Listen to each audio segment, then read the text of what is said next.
Alors je suis un peu émue ce soir parce qu'on m'a demandé de parler de la Vierge Marie.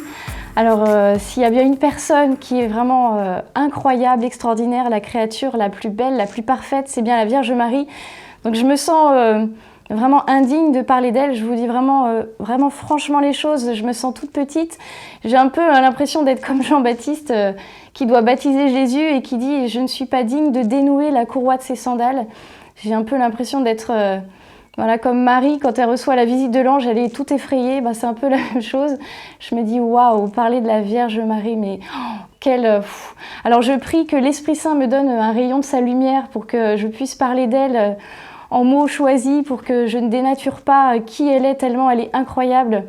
J'ai l'impression que c'est un peu comme Bernadette, vous savez, à Lourdes, elle a vu la Vierge, c'était tellement magnifique. Et quand on a demandé à Bernadette, regarde les statues qu'on a fait, est-ce qu'elles sont belles? Tout le monde les trouvait belles et Bernadette disait, mais mon Dieu, mais elles sont laides. Et donc je prie l'Esprit Saint pour que mes propos ne soient pas laids, mais qu'ils puissent retransmettre vraiment une parcelle de tout l'amour qu'a Marie pour nous et tout son rôle. Alors on m'a demandé particulièrement de vous parler de Marie et du Saint-Esprit parce qu'on se prépare pour la Pentecôte.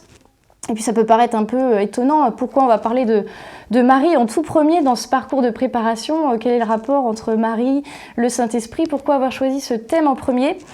Alors deux raisons, la première c'est que demain c'est une grande fête, c'est la Saint-Louis-Marie Grignon de Montfort, c'est un très très grand saint. J'ai son petit livre ici qui s'appelle Le traité de la vraie dévotion à la Sainte Vierge. Si vous ne l'avez pas lu, franchement, lisez-le, c'est une pépite. C'est Saint Jean-Paul II, c'était son livre de chevet. Je dirai quelques petites choses sur lui aussi, certainement pendant la prédication.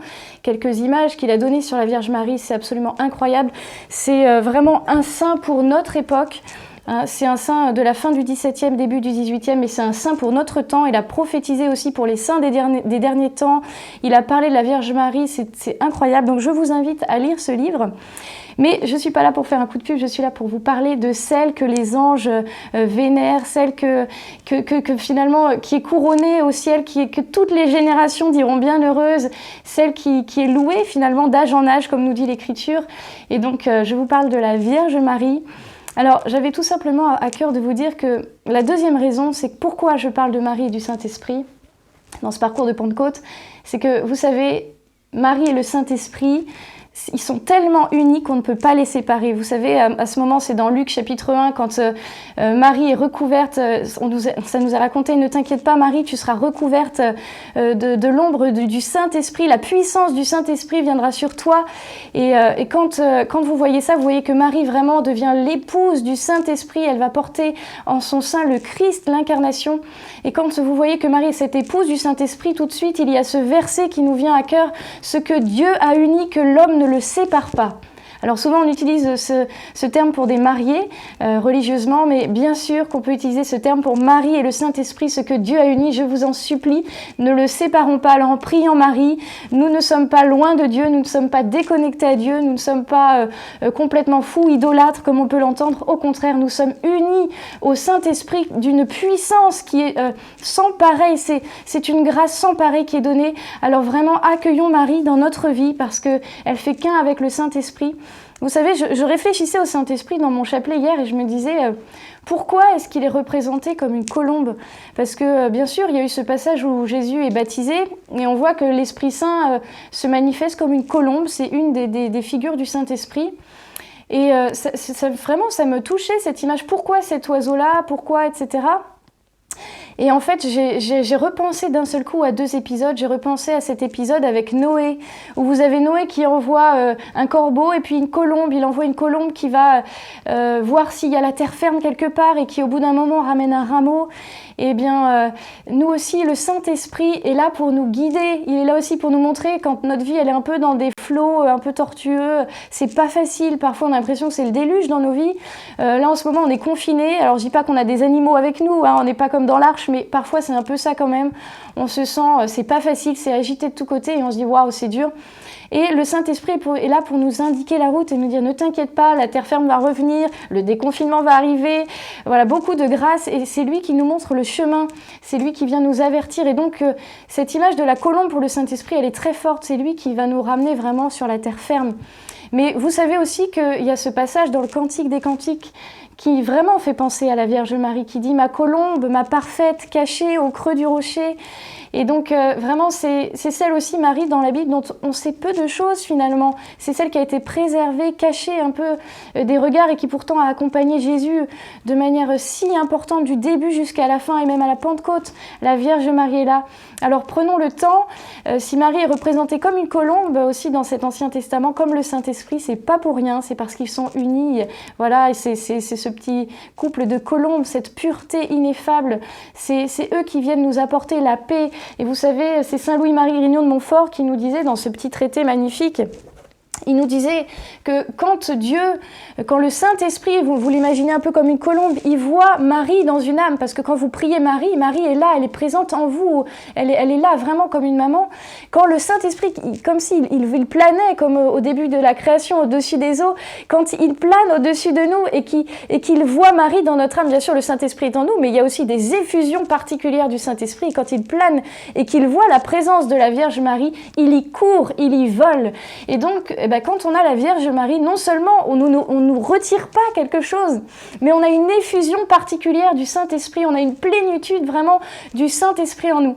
Alors Saint Louis-Marie dit, bien sûr qu'on peut être saint sans cette présence de Marie, il l'explique, mais il dit, il y a eu des grands saints qui finalement côtoyaient peu la Vierge Marie, mais il dit, mais quelle galère ils ont traversé, quelles épreuves ils se sont payés, et il dit, ça ne veut pas dire que ceux qu'on marie n'ont pas d'épreuves et n'ont pas de galères, il dit, on a des galères choisies aussi, parce que le diable rôde comme un lion rugissant, seulement la Vierge Marie qui est là nous donne des grâces incommensurables, insondables, qui fait que nos croix sont comme enrobées de confiture.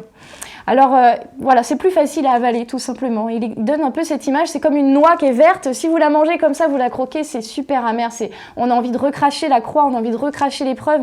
On n'a pas envie finalement d'épouser le Christ dans nos difficultés aussi. On n'a pas forcément envie de les traverser, on leur tourne le dos. Puis finalement, en tournant le dos à la croix, on se fait écraser par la croix. Et finalement, on se retrouve à terre. Et il nous dit non, avec Marie. Elle enrobe de sucre cette noix amère et hop, quand on l'avale, c'est beaucoup plus facile. Alors voilà, prions Marie parce qu'elle est toute remplie du Saint-Esprit. Vous savez, quand c'est l'ange Gabriel qui vient voir Marie, il dit « c'est la comblée de grâce, je te salue, comblée de grâce ». Mais je réfléchissais à ça tout à l'heure, mais je me dis « comblée ». Quand un verre d'eau est comblé, ça veut dire qu'il est plein, il est full, il est complètement rempli, on ne peut pas rajouter une goutte, c'est comble. Eh bien la Vierge Marie, elle est comblée de grâce, ça veut dire qu'elle a toutes les grâces. Et je m'arrête là, elle a toutes les grâces, ce que Dieu a par nature comme grâce, comme don excellent. Marie a toutes ces grâces, mais elle les a par grâce, par cadeau, par don de Dieu. Elle est la comblée de grâce. Et ça, c'est pas rien. Alors quand vous accueillez la comblée de grâce avec vous, qui est unie au Saint-Esprit, imaginez la puissance qui est en vous, c'est quelque chose d'incroyable. Alors, c'est sûr que si on donne une toute petite part à Marie, elle va pas pouvoir remplir plus que ce qu'on a donné. Mais par contre, si Marie qui a tout, qui est comblée de grâce, on lui ouvre grand notre cœur, on lui donne une grande ouverture de cœur, alors ça va être des vases communicants. Elle va nous combler de grâce, nous aussi. Parce que vous savez, ce n'est pas Marie qu'on recherche en soi, parce que c'est Dieu, finalement, c'est notre seul but. Mais Marie, elle est un peu comme la transparente de Dieu. Tout ce que vous donnez à Marie, elle s'empresse de le donner à son Fils. C'était un prêtre qui prêchait à Open Medj en 2018 et qui disait « mais quand tu dis Marie, elle dit Jésus ». Et donc Marie, elle ne garde rien pour elle, ça vous pouvez en être sûr.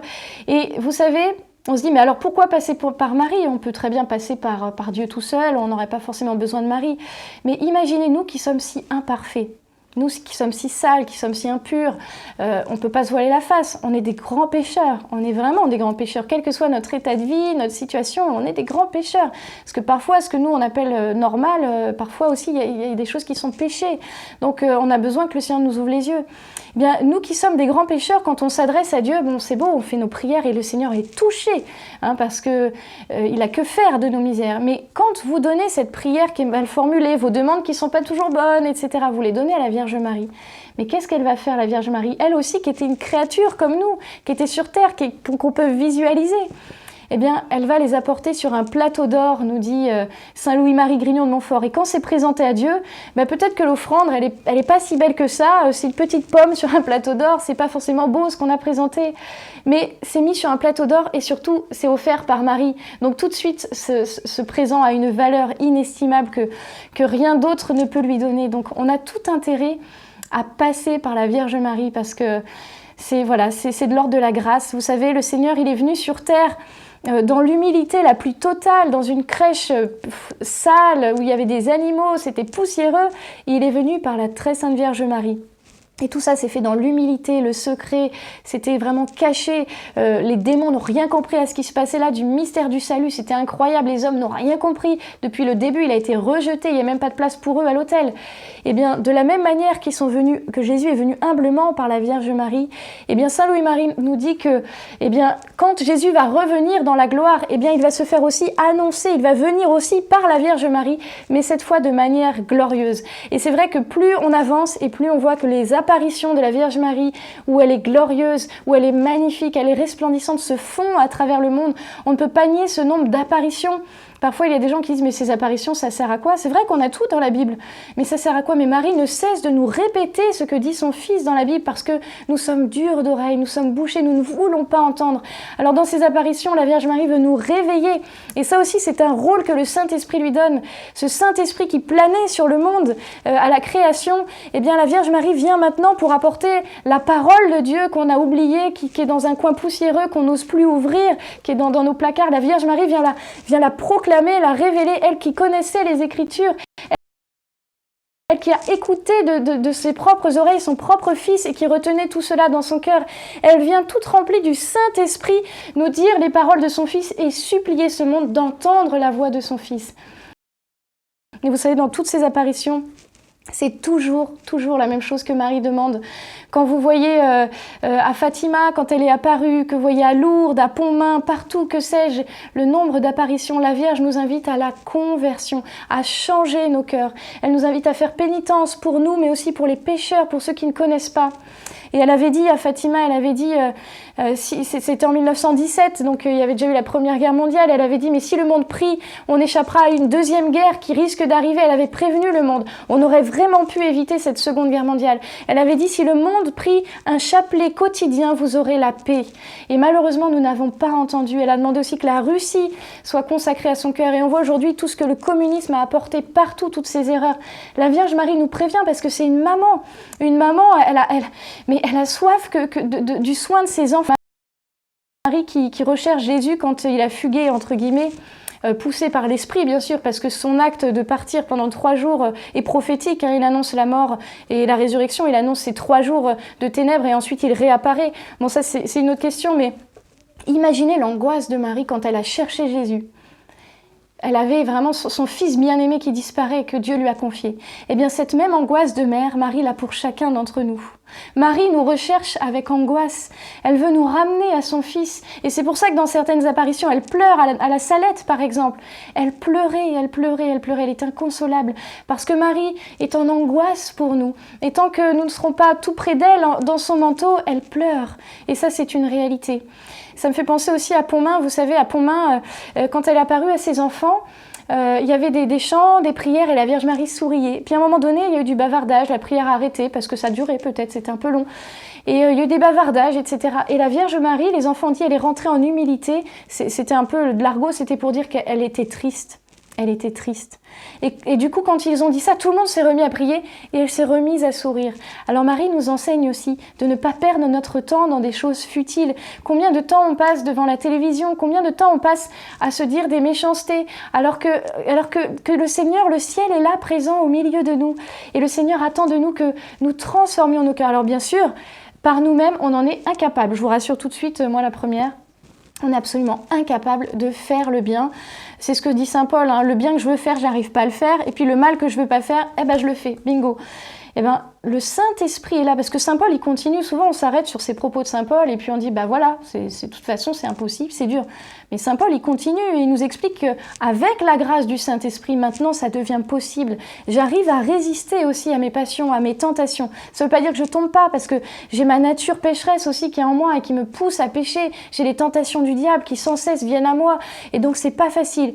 Mais quand vous priez le rosaire dans vos journées, quand vous priez le chapelet, il y a une paix qui s'installe, vous êtes préservé aussi de beaucoup de tentations, beaucoup de choses, parce que c'est terrible, mais c'est ce que Dieu a désiré, que la Vierge Marie, quand elle vient, elle écrase de son talon la tête du serpent. C'est ce que nous dit la Genèse, que c'est la femme qui de son talon écrase la tête du serpent, et c'est ce que nous dit Apocalypse 12, c'est ce dragon, c'est toujours le même ennemi finalement, comme dit l'Écriture, on n'a qu'un seul ennemi, le diable. Eh bien, ce diable qui veut essayer de nous terrasser finalement, qu'on soit plus comme des enfants de Dieu, ça lui fait horreur qu'on soit des enfants de Dieu, et c'est bien de se le rappeler qu'on est des enfants de Dieu, qu'on est des enfants de Marie. Là, je vous assure qu'en disant ces choses, nous sommes enfants de Dieu, nous sommes enfants de Marie. Le diable tremble, il a peur, répétant tout au long de la journée, je suis fille de Dieu, je suis fils de Dieu, je n'ai pas peur de l'ennemi, je n'ai pas peur de mes péchés, parce que Marie les foule aux pieds, vous savez, c'est comme si Jésus, il écrase de son pied et Marie, elle a son pied aussi et hop, ensemble, ils écrasent parce qu'ils ne font rien l'un sans l'autre. Tout ce que Marie fait, ça lui a été donné par Dieu. Et donc, laissons vraiment le Saint-Esprit par Marie venir nous aider à lutter. Ça ne veut pas dire que nous, on n'a rien à faire. Mais comme disait Saint Louis Marie, combien on s'épargne aussi de difficultés en laissant Marie venir combattre avec nous. Parce que rien que sa présence, ça fait fuir les démons. Alors si, je peux vous assurer que si elle est ici dans la maison, il y a beaucoup de combats, surtout dans les familles. C'est à l'île Bouchard où la Vierge est apparue. Elle a dit aux enfants de prier le chapelet dans les familles et qu'elle donnerait du bonheur dans les familles. Alors vraiment, saisissons la main de Marie, prions Marie et nous serons remplis du Saint-Esprit. Je regarde l'heure parce qu'il ne faut pas non plus que je prenne trop de temps. Mais je voulais aussi simplement vous dire que la Vierge Marie, c'est une douce maman qui a soin de nous. Elle nous aime profondément, comme elle a aimé son Fils. Voyez, comme nous sommes baptisés, nous sommes membres du corps du Christ, eh bien Marie, si elle a aimé la tête, Jésus on dit que c'est la tête, eh bien si elle a aimé la tête, elle ne peut qu'aimer les membres. Elle ne va pas aimer à moitié l'un, à moitié l'autre. Elle nous aime comme elle aime son Fils Jésus. Et ça, c'est incroyable. Donc n'ayons pas peur de Marie. Si nous la prenons chez nous, c'est un peu comme aux noces de Cana, elle va venir voir là où il manque des choses. Elle va venir saisir ce qui nous manque. Elle va venir remplir nos outres d'amertume, de tristesse, de désespoir, de non-sens, nos voies sans issue, les endroits où on n'arrive plus à avancer. Et elle va transformer ces situations en bon vin simplement parce qu'elle aura dit à Jésus, regarde, je suis ici chez cette personne et regarde, il manque de vin. C'est pas possible. Fais quelque chose. Est-ce que vous croyez que Jésus résistera à cette demande de Marie? Même si c'est pas l'heure, même si c'est pas le moment, il viendra y répondre. Il viendra vous combler d'amour et de joie parce que Marie est là. Alors Marie, on peut en parler des heures et des heures et des heures, elle est tellement incroyable. J'avais tellement de choses que j'ai envie de vous partager, mais on m'a dit qu'il ne fallait pas que je sois trop longue, donc je ne serai pas trop longue. Et surtout, je veux qu'on expérimente à quel point Marie nous aime, à quel point elle est aimante et on a besoin d'elle. Et donc, on va commencer à prier ensemble, on va commencer à prier Marie de tout notre cœur.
ceux qui désirent faire cette démarche d'accueillir pleinement le Saint-Esprit par Marie, je vous invite à faire simplement cet acte tout simple, de poser la main sur votre cœur, un peu comme un signe pour dire « Oui, Saint-Esprit, je veux que tu prennes toute la place en ma vie. Et Vierge Marie, je t'accueille pleinement dans ma vie. Viens faire du tri, viens faire du ménage, viens réparer, viens me montrer, viens me guider. Avec le Saint-Esprit, venez, venez, venez, changez ma vie. » Et on va, en même temps qu'on pose cette main sur notre cœur, reprendre juste ce refrain « Voici l'offrande de ma vie ». Une offrande, c'est quelque chose qui est brûlé, qui est offert. Et bien que notre vie, notre cœur puisse être offert totalement au Seigneur, brûlé, qu'il brûle en nous tout ce qui n'est pas de lui. Et que notre prière, tout ce qui est beau, tout ce que nous sommes, monte comme l'encens vers Dieu.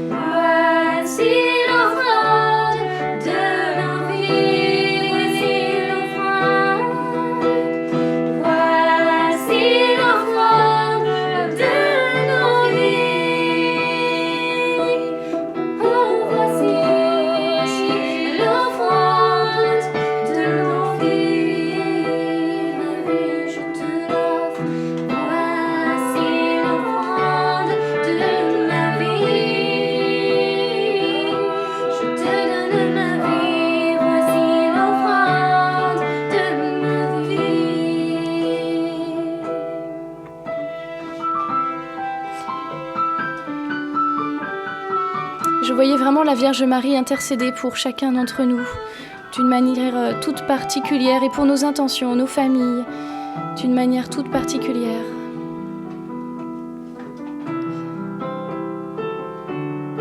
Je voyais aussi des personnes qui étaient remplies de tristesse et que cette tristesse était en train de s'évaporer. C'est par la grâce du Saint-Esprit, l'intercession de Marie. Oui, moi je confirme vraiment cette tristesse, que le Seigneur vient lever son soleil et cette pluie qui est tombée dans ton cœur, le Seigneur veut la sécher par son cœur brûlant d'amour, brûlant d'amour. Et ce soir il vient sécher tes larmes, il te dit je vois ta souffrance et je veux te consoler, te réjouir après la peine. Moi, je voyais aussi que certains écoutent et il y avait comme une nouvelle espérance qui naissait, mais quelque chose de tout petit, comme une nouvelle pousse, quelque chose qui commence à naître et il y a quelque chose qui s'est fait dans leur cœur. Et je voulais simplement te dire, c'est que tu as laissé Marie entrer et Marie, elle est comme le printemps. C'est-à-dire que tu traversais une période difficile, c'était un peu l'hiver, c'était rude, c'était glacé, c'était pas facile. Et en accueillant Marie, tu sens qu'il y a un léger printemps qui vient. Et moi, je te le dis au nom de Jésus, que ce printemps est annonciateur de l'été et que tu vas voir les fruits. Tu peux déjà voir des fleurs, mais tu vas voir les fruits dans ta vie. Parce que Marie, là où elle est, elle amène bientôt son fils et elle porte du fruit en abondance. C'est un peu comme cette aurore. Voilà, il y a l'aurore qui pointe et on voit pas le soleil, on a froid, on est dans la nuit, mais l'aurore arrive et elle annonce le soleil qui va être haut dans le ciel. Et peut-être que certains sont dans des combats spirituels aussi très difficiles, des addictions difficiles, des choses difficiles. Tu as senti comme un vent de fraîcheur, une nouvelle aurore qui naît et tu sens que voilà, le soleil va pointer. Alors laisse Marie, prie Marie. Voilà, je vous encourage, tous ceux qui sentent que voilà, qu'il y a quelque chose avec Marie. Priez-la chaque jour, parce que ce que vous avez vécu ce soir, ce que vous avez entendu, Marie veut le vivre au quotidien avec vous. Je vous invite vraiment à prier le chapelet, prier le rosaire. Et Marie fera naître vraiment le soleil de justice au milieu de vos vies. Elle portera énormément de fruits, elle amènera son Fils, et vous serez remplis de joie et de paix et d'allégresse. Amen. Eh bien, je vous propose que, pour conclure ce temps de prière, nous puissions tout simplement... dire un « Je vous salue Marie » ensemble. Et après, on prendra un chant à Marie et on terminera. Mais j'avais vraiment à cœur qu'on puisse dire tous ensemble un « Je vous salue Marie » parce que ça, voilà, c'est pas difficile à dire. Et là où on est, on peut tous le dire tous ensemble pour nous, pour nos intentions, pour le monde, pour l'Église, le pape François. Je vous salue Marie, pleine de grâce, le Seigneur est avec vous. Vous êtes bénie entre toutes les femmes Et Jésus, le fruit de vos entrailles, est béni. Sainte Marie, Mère de Dieu, priez pour nous pauvres pécheurs, maintenant et à l'heure de notre mort. Amen.